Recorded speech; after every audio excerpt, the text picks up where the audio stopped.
Welcome to the Midnight Page. Tonight we drift upon a silent sea and wash ashore on a nightmare older than the earth itself. Penned by H.P. Lovecraft, this is the nautical terror of Dagon. Breathe with the tides and listen.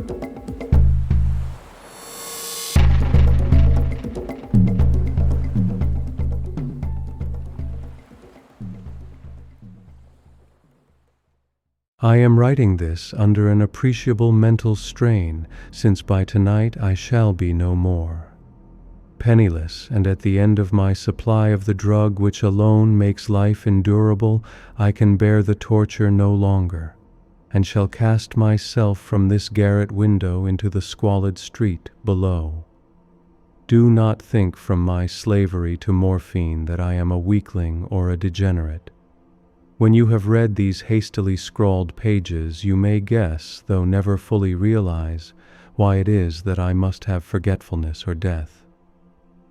It was in one of the most open and least frequented parts of the broad Pacific that the packet of which I was supercargo fell a victim to the German sea raider. The Great War was then at its very beginning, and the ocean forces of the Hun had not completely sunk to their later degradation, so that our vessel was made a legitimate prize, whilst we of her crew were treated with all the fairness and consideration due us as naval prisoners.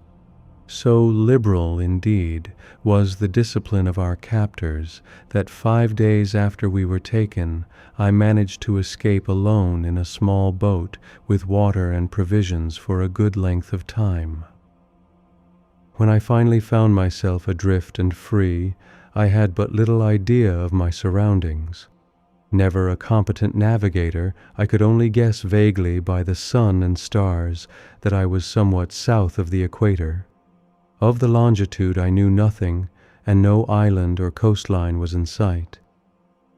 The weather kept fair, and for uncounted days I drifted aimlessly beneath the scorching sun, waiting either for some passing ship or to be cast on the shores of some habitable land. But neither ship nor land appeared, and I began to despair in my solitude upon the heaving vastness of unbroken blue. The change happened whilst I slept. Its details I shall never know, for my slumber, though troubled and dream-infested, was continuous.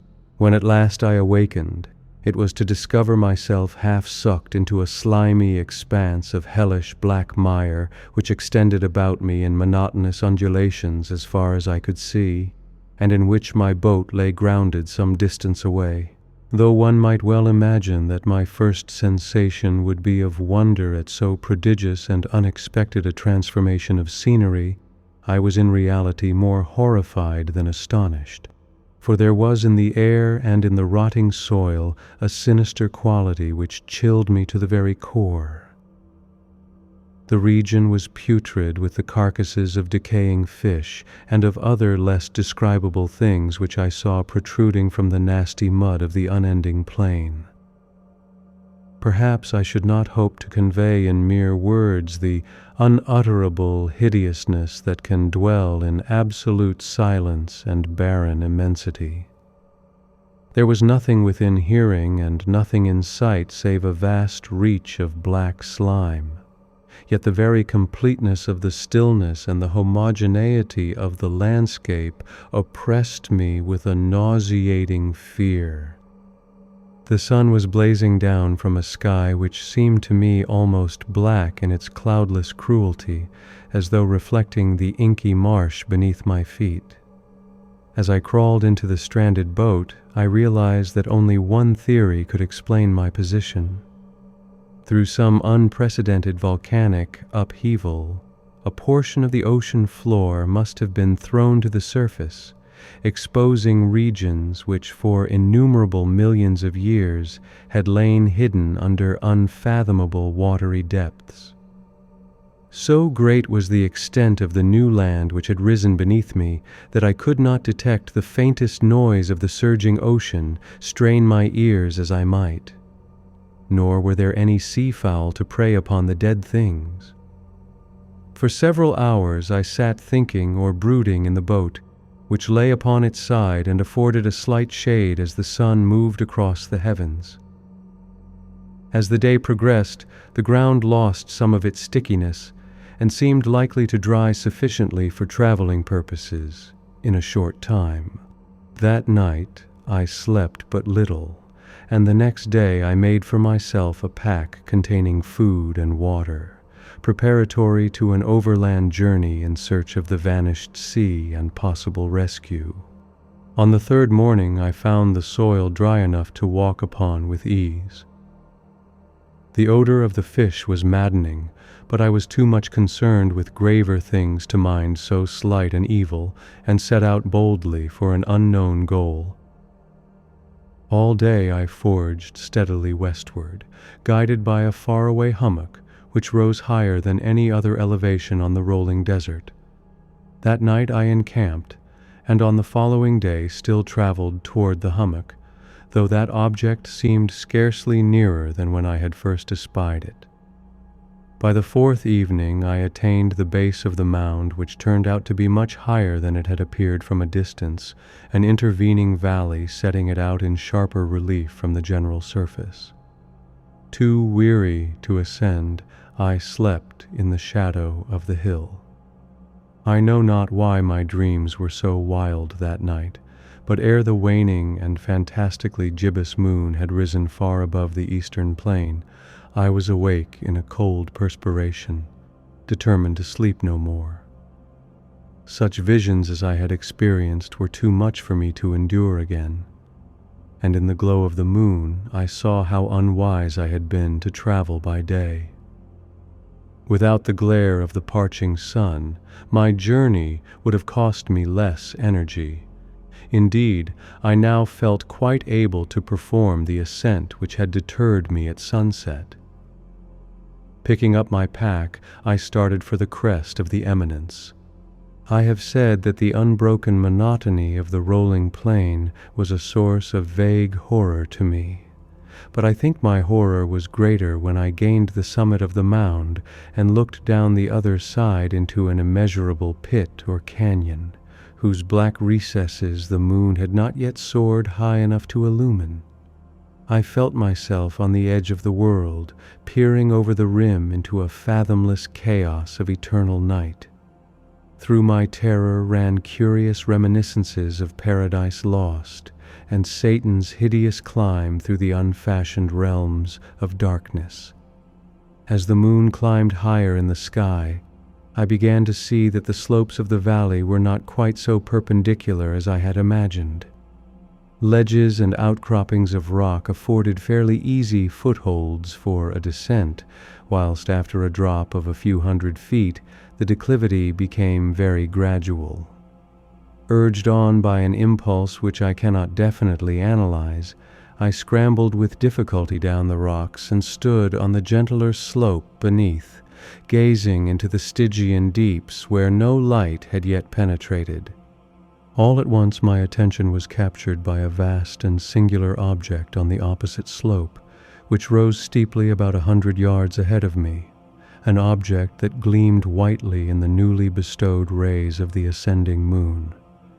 That it was merely a gigantic piece of stone, I soon assured myself, but I was conscious of a distinct impression that its contour and position were not altogether the work of nature. A closer scrutiny filled me with sensations I cannot express, for despite its enormous magnitude and its position in an abyss which had yawned at the bottom of the sea since the world was young, I perceived beyond a doubt that the strange object was a well-shaped monolith whose massive bulk had known the workmanship and, perhaps, the worship of living and thinking creatures. Dazed and frightened, yet not without a certain thrill of the scientist's or archaeologist's delight, I examined my surroundings more closely. The moon, now near the zenith, shone weirdly and vividly above the towering steeps that hemmed in the chasm, and revealed the fact that a far-flung body of water flowed at the bottom, winding out of sight in both directions and almost lapping my feet as I stood on the slope. Across the chasm, the wavelets washed the base of the Cyclopean monolith, on whose surface I could now trace both inscriptions and crude sculptures.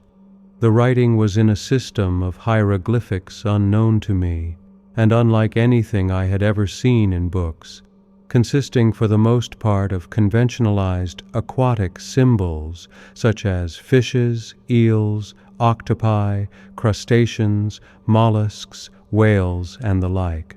Several characters obviously represented marine things which are unknown to the modern world, but whose decomposing forms I had observed on the ocean-risen plain. It was the pictorial carving, however, that did most to hold me spellbound. Plainly visible across the intervening water on account of their enormous size was an array of bas-reliefs whose subjects would have excited the envy of a Dor. I think that these things were supposed to depict men, at least a certain sort of men, though the creatures were shown disporting like fishes in the waters of some marine grotto, or paying homage at some monolithic shrine which appeared to be under the waves as well. Of their faces and forms I dare not speak in detail, for the mere remembrance makes me grow faint. Grotesque beyond the imagination of a Poe or a Bulwer, they were damnably human in general outline, despite webbed hands and feet, shockingly wide and flabby lips, glassy, bulging eyes, and other features less pleasant to recall. Curiously enough, they seem to have been chiseled badly out of proportion with their scenic background, for one of the creatures was shown in the act of killing a whale represented as but little larger than himself. I remarked, as I say, their grotesqueness and strange size, but in a moment decided that they were merely the imaginary gods of some primitive fishing or seafaring tribe.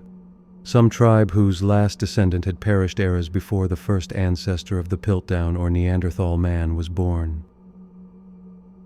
Awestruck at this unexpected glimpse into a past beyond the conception of the most daring anthropologist, I stood musing whilst the moon cast queer reflections on the silent channel before me. Then suddenly I saw it. With only a slight churning to mark its rise to the surface, the thing slid into view above the dark waters. Vast, Polyphemus-like and loathsome, it darted like a stupendous monster of nightmares to the monolith, about which it flung its gigantic scaly arms, the while it bowed its hideous head and gave vent to certain measured sounds. I think I went mad then.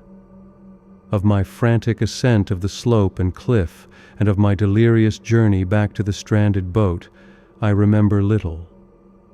I believe I sang a great deal, and laughed oddly when I was unable to sing. I have indistinct recollections of a great storm some time after I reached the boat. At any rate, I knew that I heard peals of thunder and other tones which nature utters only in her wildest moods.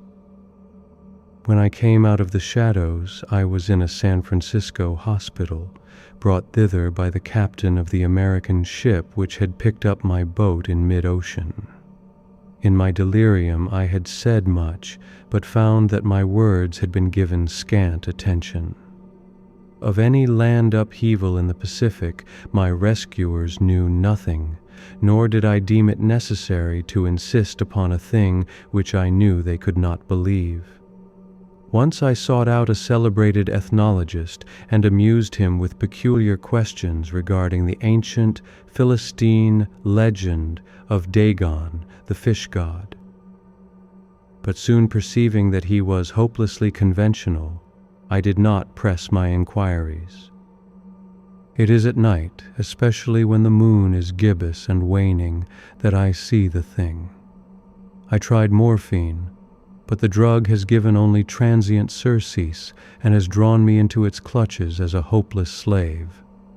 So now I am to end it all, having written a full account for the information or the contemptuous amusement of my fellow men. Often I ask myself if it could not all have been a pure phantasm, a mere freak of fever as I lay sun-stricken and raving in the open boat after my escape from the German man-of-war. This I ask myself, but ever does there come before me a hideously vivid vision in reply. I cannot think of the deep sea without shuddering at the nameless things that may at this very moment be crawling and floundering on its slimy bed, worshipping their ancient stone idols and carving their own detestable likenesses on submarine obelisks of water-soaked granite. I dream of a day when they may rise above the billows to drag down in their reeking talons the remnants of puny, war-exhausted mankind, of a day when the land shall sink and the dark ocean floor shall ascend amidst universal pandemonium. The end is near. I hear a noise at the door as of some immense slippery body lumbering against it. It shall not find me. God, that hand, the window, the window. You have heard Dagon, the sailor's confession of a fathomless God and a rising tide of dread. Thank you for sharing this midnight voyage. May your dreams remain dry, and the waves stay far from your door. Until our next descent into darkness, rest well.